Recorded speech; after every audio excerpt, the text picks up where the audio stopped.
Hello friends, welcome to my channel.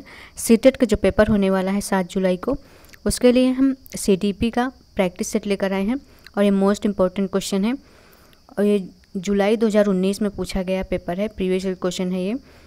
तो अगर आप चैनल पर नए हैं तो चैनल को सब्सक्राइब कर लीजिए, क्योंकि इस चैनल पर डेली ऐसे ही प्रैक्टिस सेट करवाई जाएंगी प्रीवियस ईयर क्वेश्चन। ठीक है, नेक्स्ट पहला प्रश्न देखते हैं। पहला प्रश्न क्या है? विकास में व्यक्तिगत विभिन्नता को समझने के लिए क्या महत्वपूर्ण है? तो इस पे पहला ऑप्शन क्या दिया है? पर्यावरणीय कारकों पर विचार करना जो लोगों को प्रभावित करते हैं। दूसरा है शरीर एवं दिमाग के परिपक्वता पर विचार करना। तीसरा है वंशगत विशेषताओं के साथ साथ पर्यावरणीय कारकों एवं उनकी पारस्परिक क्रिया पर विचार करना। चौथा है वंशगत विशेषताओं पर विचार करना जो प्रत्येक व्यक्ति को जीवन में विशेष शुरुआत देती है। तो इसमें व्यक्तिगत विभिन्नता की बात की गई है, तो राइट आंसर ऑप्शन नंबर हो जाएगा थर्ड।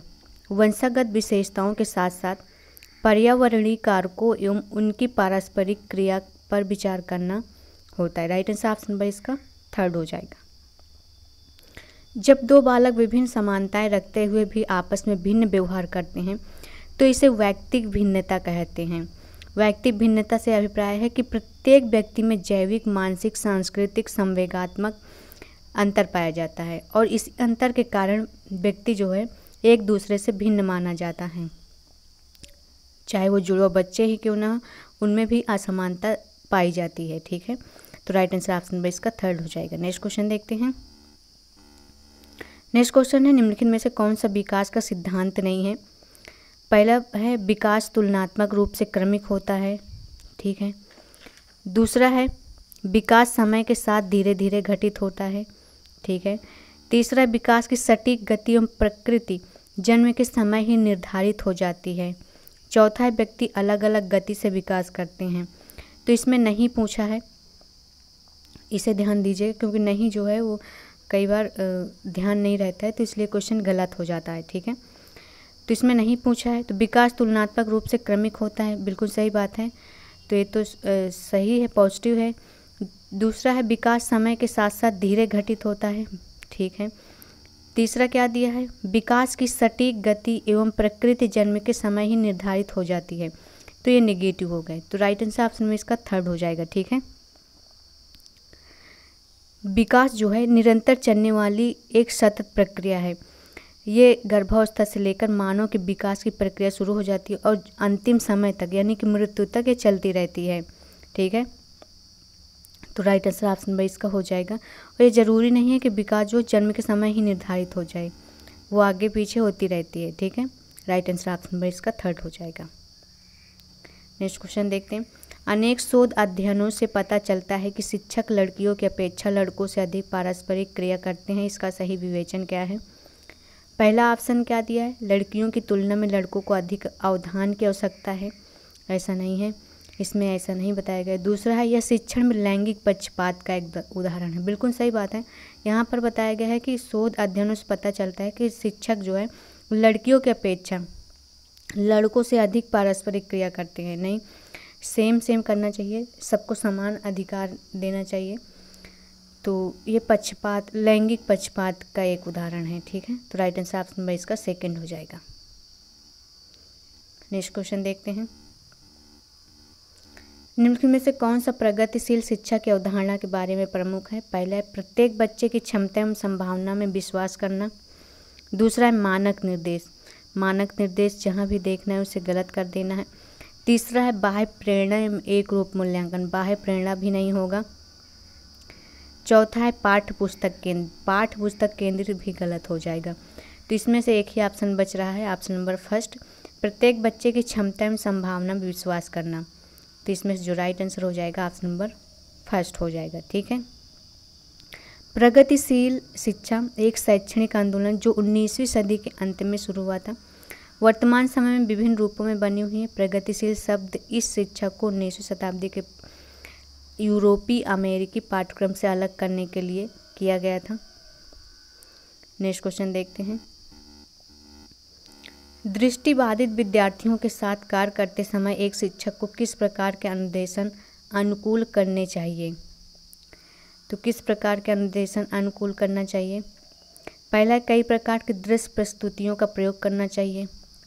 बच्चा दृष्टिबाधित है, दृश्य प्रस्तुतियों का प्रयोग करना ही नहीं चाहिए क्योंकि वो देख ही नहीं पा रहा है बच्चा, तो ये तो गलत हो गया। दूसरा क्या दिया, स्वयं अभिविन्यास करना ताकि विद्यार्थी उसे ध्यान से देख सके। जो भी अगर दृष्टिबाधित जो भी देखने से संबंधित ऑप्शन है उसे गलत कर देना है, ठीक है। तीसरा, अनेक प्रकार के लिखित कार्यों विशेष रूप से वर्कशीटों पर ध्यान केंद्रित करना। जब वो देख नहीं पा रहा है तो लिखेगा कैसे, ठीक है, तो ये भी गलत हो गया। चौथा, स्पष्ट रूप से बोलना तथा स्पर्श कर महसूस करने वाली सामग्रियों का अधिक मात्रा में प्रयोग करना। तो ये बिल्कुल सही बात है, स्पष्ट रूप से बोलना, क्योंकि वो बोल पा रहा है, देख नहीं पा रहा है, ठीक है। स्पर्श कर पा रहा है, महसूस करने वाली सामग्रियों के साथ अधिक मात्रा में प्रयोग करना चाहिए, तभी वो बच्चा सीख पाएगा, ठीक है। नेक्स्ट क्वेश्चन देखते हैं। सहयोगात्मक अधिगम एक हम उम्र साथियों के द्वारा शिक्षण का एक समावेशी कक्षा में किस प्रकार से उपयोग करना चाहिए? पहला, सक्रिय रूप से हतोत्साहित करना चाहिए, हतोत्साहित नहीं करना चाहिए, उत्साहित करना चाहिए, ठीक है। कभी कभी प्रयोग करना चाहिए, नहीं, कभी कभी प्रयोग भी नहीं करना चाहिए। तीसरा, प्रयोग नहीं करना चाहिए, भी गलत हो गया। सक्रिय रूप से आगे बढ़ाना चाहिए, बिल्कुल सही बात है, राइट आंसर ऑप्शन इसका 4 हो जाएगा। नेक्स्ट है, निम्न में से कौन सा समावेशी कक्षा में सबसे अधिक महत्वपूर्ण है? कौन महत्वपूर्ण है? मानकीकृत परीक्षण, ये तो मानकीकृत है, देखते ही इसे गलत कर देना है। दूसरा है प्रतियोगी अधिगम को बढ़ावा देना, प्रतियोगी अधिगम को बढ़ावा देना, नहीं, प्रतियोगिता वाला अधिगम को नहीं बढ़ाना है। तीसरा है विशिष्ट शिक्षा योजना, तो ये बिल्कुल सही बात है, राइट आंसर ऑप्शन में इसका 3rd हो जाएगा, ठीक है। विशिष्ट शिक्षा योजना जो है ये सही हो जाएगा। किसी कक्षा में विभिन्न तरह के बच्चे होते हैं जिनकी अपनी अपनी आवश्यकताएं होती हैं। जैसे कुछ बच्चे अक्षरों को उल्टा लिखते हैं, कुछ श्रवण शक्ति में कम होते हैं, कुछ मंद बुद्धि वाले भी होते हैं और कुछ तेज बुद्धि वाले भी होते हैं। सभी सामान्य गति से नहीं सीख पाते हैं। कुछ बच्चों का उच्चारण स्पष्ट नहीं होता, जिसके कारण बच्चों के विकास एवं दैनिक कार्यशीलता भी प्रभावित होती है। तो यह जो है शिक्षा योजना विशिष्ट शिक्षा योजना के लिए महत्वपूर्ण होती है। नेक्स्ट क्वेश्चन देखते हैं। अधिगमकर्ताओं एवं उनकी प्राथमिक विशेषताओं के मिलान युग्मों में से निम्नलिखित में से कौन सा सही है? पहला दिया पठन अक्षमता, अधिगमकर्ता, धारा प्रवाह, पढ़ने एवं लिखने में कमी। तो बिल्कुल सही बात है, पठन अक्षमता, यानी कि बच्चे जो अधिगम अक्षमता पद जो होता है वो अक्षमता हो रहा है, तो पढ़ने और लिखने से में जो कमी होगी तो वही तो पठन अक्षमता होगी। तो ये तो सही हो, इसमें सही ही पूछा है, तो यही भी सही होगा। नेक्स्ट ऑप्शन देख लेते हैं। सृजनात्मक अधिगम करता अति सक्रिय कार्य को पूरा कर, जो भी सृजनात्मक अधिगम करता होगा वो कार्य को पूरा करने में धीमे नहीं, वो तेज तरह होगा, ठीक है। तीसरा, अवधारणात्मक कमी अधिगम करता उच्च अभिप्रेरणा, लंबे समय तक ध्यान बनाए रख लेने नहीं। चौथा, श्रम क्षतिग्रस्त अधिगम करता दृश्य सूचनाओं को समझ नहीं सकते हैं, तो ये भी गलत हो गया। तो इसमें जो राइट आंसर हो जाएगा ऑप्शन नंबर 1 ही हो जाएगा, ठीक है, राइट आंसर ऑप्शन 1 हो जाएगा। नेक्स्ट क्वेश्चन देखते हैं। एक समस्या को मूल एवं अपसारी समाधानों के साथ करने की योग्यता निम्नलिखित में से किसकी एक प्राथमिक विशेषता है? पहला, क्षतिग्रस्त बच्चों की, दूसरा सृजनात्मक बच्चों की, तीसरा अधिगम अशक्तता वाले बच्चों की, चौथा अहम केंद्रित बच्चों की। तो समस्या को मूल एवं अपसारी समाधानों के साथ, जहाँ भी अपसारी दिखे वहाँ सृजनात्मक बच्चों हो जाएगा, ठीक है, राइट आंसर ऑप्शन इसका 2nd हो जाएगा, ठीक है। सृजनात्मकता व्यक्ति की वह योग्यता है जिसके द्वारा वह उन वस्तुओं विचारों को उत्पादन करता है जो अनिवार्य रूप से नए हों और जिन्हें वह पहले से जानता है। जो व्यक्ति इस प्रकार का नवीन कार्य करते हैं उन्हें सृजनशील सृजनकर्ता भी कहते हैं, और जिस प्रतिभा के आधार पर वह नई कृति, नवीन रचना या नया आविष्कार करता है उसे सृजनात्मकता कहते हैं। तो राइट आंसर ऑप्शन नंबर हो जाएगा 2nd। नेक्स्ट है, निम्नलिखित में से कौन सा एक संरचनात्मक परिवेश के साथ अनुकूल नहीं हो सकता है? पहला, विद्यार्थी सहयोगात्मक तरीके से कार्य करते हैं तथा आपस में कार्य केंद्रित वार्ता में लगे रहने के लिए सहयोग दिया जाता है। इसमें नहीं पूछा है तो सही है, पॉजिटिव है। दूसरा क्या दिया है, शिक्षक प्रमुख प्रकरणों के संबंध में विद्यार्थियों के विचारों एवं अनुभवों को प्राप्त करने ताकि उनके वर्तमान ज्ञान की पुनर्संरचना विस्तृत करने के लिए शिक्षण अधिगम की योजना बनाते हैं। तीसरा क्या दिया, अध्यापक विशिष्ट सत्रावसान मूल्यांकन रणनीति को लागू करते हैं तथा प्रक्रियाओं के बजाय प्रदर्शन पर फीडबैक देते हैं। चौथा दिया है, विद्यार्थियों को जटिल, सार्थक एवं समस्या आधारित गतिविधियों में लगे रहने के लिए लगातार अवसर दिए जाते हैं।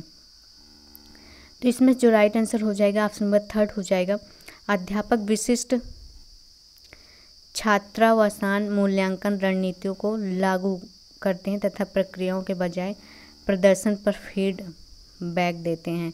तो इसमें नहीं पूछा था तो राइट आंसर ऑप्शन नंबर इसका 3 हो जाएगा। ठीक है, नेक्स्ट क्वेश्चन देखते हैं। एक शिक्षक को विद्यार्थियों को डैश निर्धारित करने के लिए प्रोत्साहित करना चाहिए बजाय डैश के। तो क्या दिए, इसमें हो जाएगा, पहला प्रदर्शन लक्ष्य, अधिगम लक्ष्य, दूसरा असफलता से बचने के लिए लक्ष्य, अंक लेने के लिए, तीसरा अंक लेने के लिए लक्ष्य, असफलता से बचने के लिए लक्ष्य, और चौथा अधिगम लक्ष्य, प्रदर्शन लक्ष्य। तो इसमें हो जाएगा, एक शिक्षक को विद्यार्थियों को अधिगम लक्ष्य निर्धारित करने के लिए प्रोत्साहित करना चाहिए बजाय प्रदर्शन लक्ष्य के। तो इसमें जो राइट आंसर हो जाएगा ऑप्शन नंबर हो जाएगा 4 हो जाएगा। ठीक है, अधिगम लक्ष्य, प्रदर्शन लक्ष्य। नेक्स्ट क्वेश्चन देखते हैं, निम्न में से कौन सा अधिगम के सार्थक सरलीकरण के रूप में परिणित नहीं होता है। अधिगम के सार्थक सरलीकरण के रूप में परिणित नहीं होता है। पहला, दोहराने एवं स्मरण करने को बढ़ावा देना। दूसरा है उदाहरणों में गैर उदाहरणों का प्रयोग करना। ठीक है। तीसरा, एक समस्या पर अनेक तरीकों से विचार करने के लिए प्रोत्साहित करना। चौथा है पहले से विद्यमान ज्ञान से नए ज्ञान को जोड़ना। तो इसमें से नहीं पूछा है, नेगेटिव पूछा है, तो नेगेटिव एक है, दोहराने और स्मरण को बढ़ावा। ये दोहराना और स्मरण जहाँ भी आ जाए वो नेगेटिव वर्ड है, तो राइट आंसर ऑप्शन बाई इसका फर्स्ट ही हो जाएगा। ठीक है, नेक्स्ट देखते हैं, इनमें से कौन सा बाह्य का एक उदाहरण है। मैं बहुत अधिक सीखती हूँ जब मैं अपना गृह कार्य करती हूँ। दूसरा है गृह कार्य करने से मैं अपनी अवधारणाओं को अच्छी तरह समझ पाती हूँ। तीसरा, मैं अपना गृह कार्य पूरा करती हूँ क्योंकि शिक्षक प्रत्येक नियत कार्य के लिए हमें अंक देते हैं। अंक देना क्या है, ये बाहरी कार्य है। ठीक है, तो इसमें जो राइट आंसर हो जाएगा ऑप्शन नंबर 3 हो जाएगा। राइट आंसर ऑप्शन नंबर इसका 3 हो जाएगा। नेक्स्ट क्वेश्चन देखते हैं, एक प्राथमिक कक्षा कक्ष में एक शिक्षक को क्या करना चाहिए। पहला है केवल गैर उदाहरण देने चाहिए। दूसरा, उदाहरण एवं गैर उदाहरण दोनों देने चाहिए। तीसरा है उदाहरण या गैर उदाहरण दोनों नहीं देने चाहिए, केवल उदाहरण देने चाहिए। तो प्राथमिक कक्षा कक्ष में एक शिक्षक को क्या करना चाहिए, तो उदाहरण और गैर उदाहरण दोनों तरह के देने चाहिए। तो राइट आंसर ऑप्शन बाई इसका 2 हो जाएगा।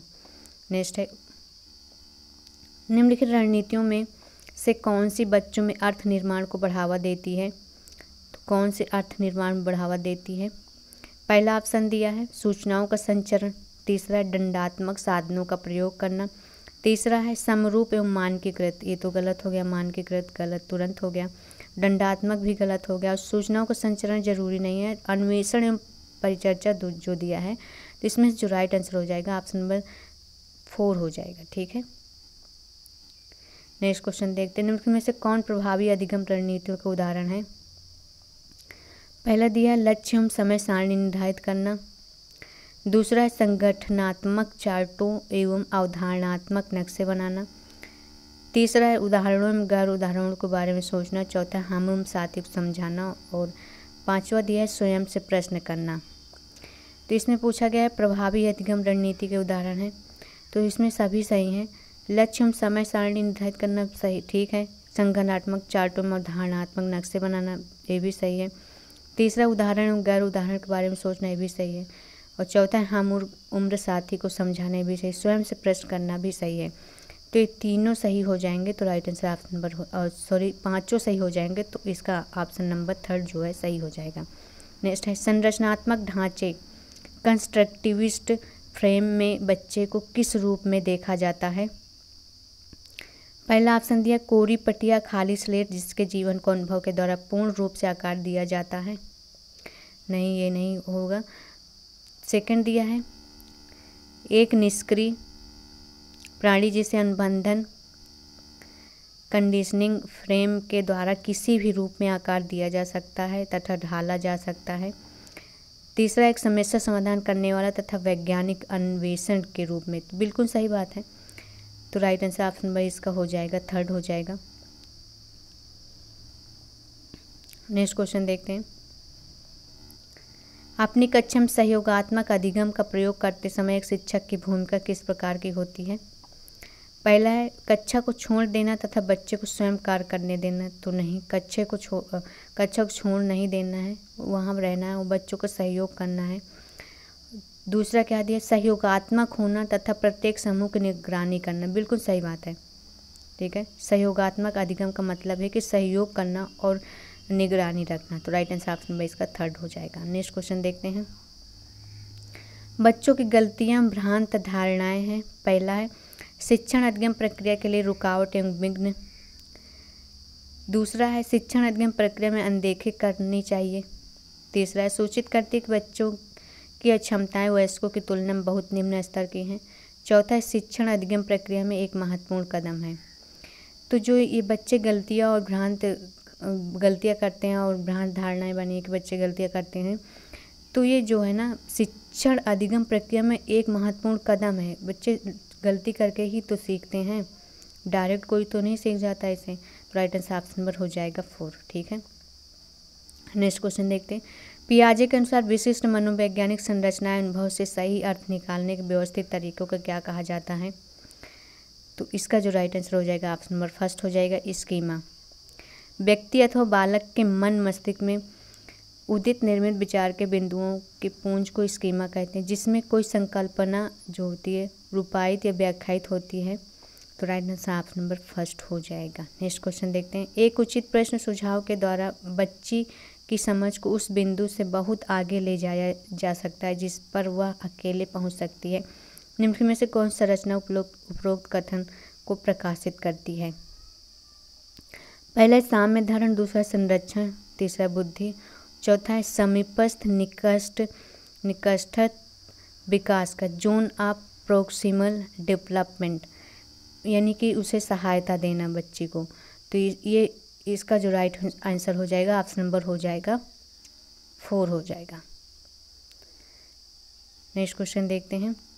लेव वाइगोत्स्की के अनुसार आधारभूत मानसिक क्षमताओं को मुख्य रूप से किसके द्वारा उच्चतर संज्ञानात्मक प्रक्रियाओं में बदला जा सकता है? पहला दिया सामाजिक पारस्परिक क्रिया। लेव वाइगोत्स्की ये सामाजिक पारस्परिक क्रिया की बात करते हैं, तो राइट आंसर ऑप्शन में इसका फर्स्ट हो जाएगा, ठीक है। नेक्स्ट क्वेश्चन देखते हैं। निम्नलिखित कथनों में से कौन सा विकास एवं अधिगम के बीच संबंध को सही तरीके से सूचित करता है? पहला अधिगम विकास का ध्यान किए बिना घटित होता है, नहीं। दूसरा अधिगम की दर विकास की दर से काफ़ी अधिक होती, नहीं।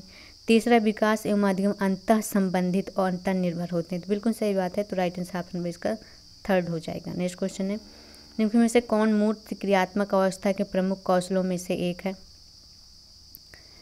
पहला है सुरक्षित रखने की योग्यता, दूसरा परिकल्पित निगमनात्मक तर्क, तीसरा एक द्वितीयक वर्तुल प्रतिक्रिया, चौथा है सजीवात्मक चिंतन। तो मूर्त क्रियात्मक के बारे में पूछा है, तो राइट आंसर ऑप्शन में फर्स्ट हो जाएगा सुरक्षित रखने की योग्यता में, ठीक है। नेक्स्ट क्वेश्चन है। जीन पियाजे एवं वाइगोत्स्की जैसे संरचनावादी अधिगम को किस रूप में देखते हैं?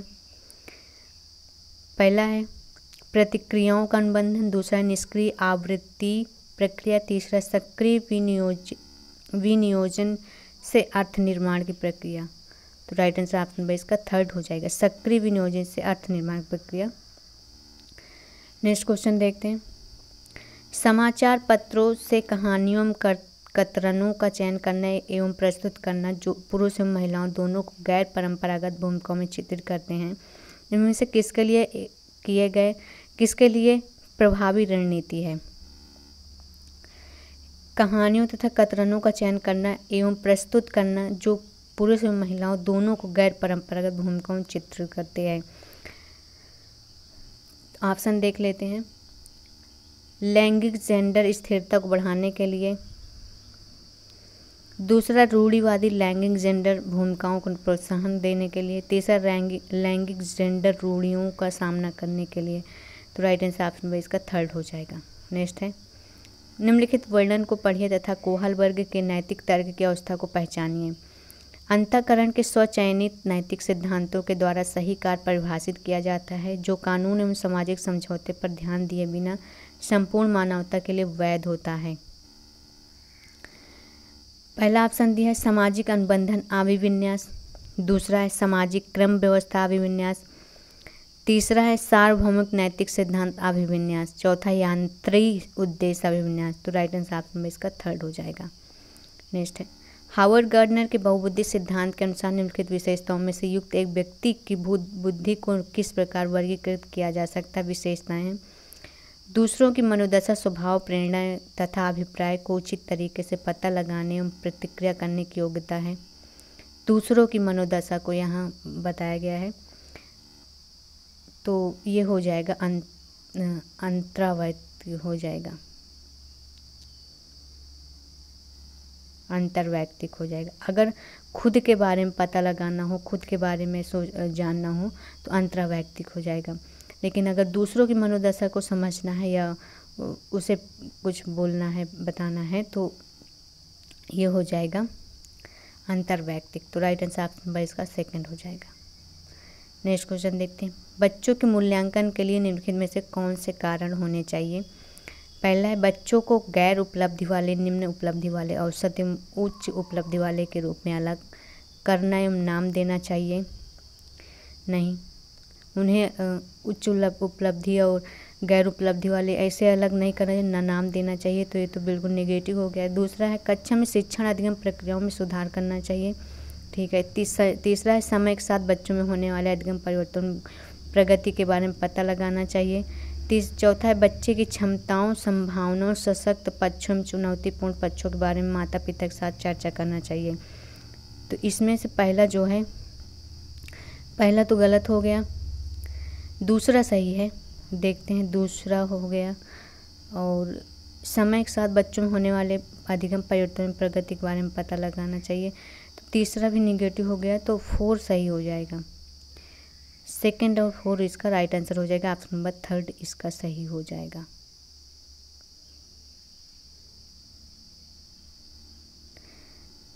समय के साथ बच्चों में होने वाले अधिगम परिवर्तन में प्रगति के बारे में पता लगाना चाहिए। ये भी तो सही है, पॉजिटिव ही तो है।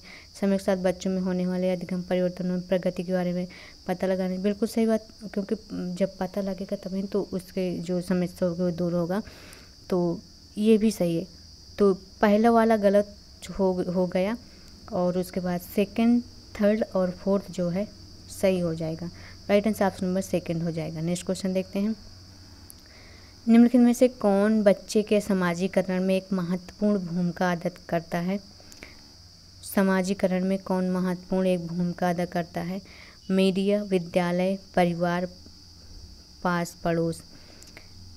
बच्चे के समाजीकरण में पूछा है तो कौन भूमिका अदा करता है। तो सभी करते हैं, मीडिया भी करता है, विद्यालय भी करते हैं, परिवार तो करता ही है, पास पड़ोस भी करते हैं। तो राइट आंसर ऑप्शन में इसका थर्ड हो जाएगा। अगर वीडियो अच्छी लगी तो लाइक कर दीजिएगा और चैनल सब्सक्राइब कर लीजिएगा।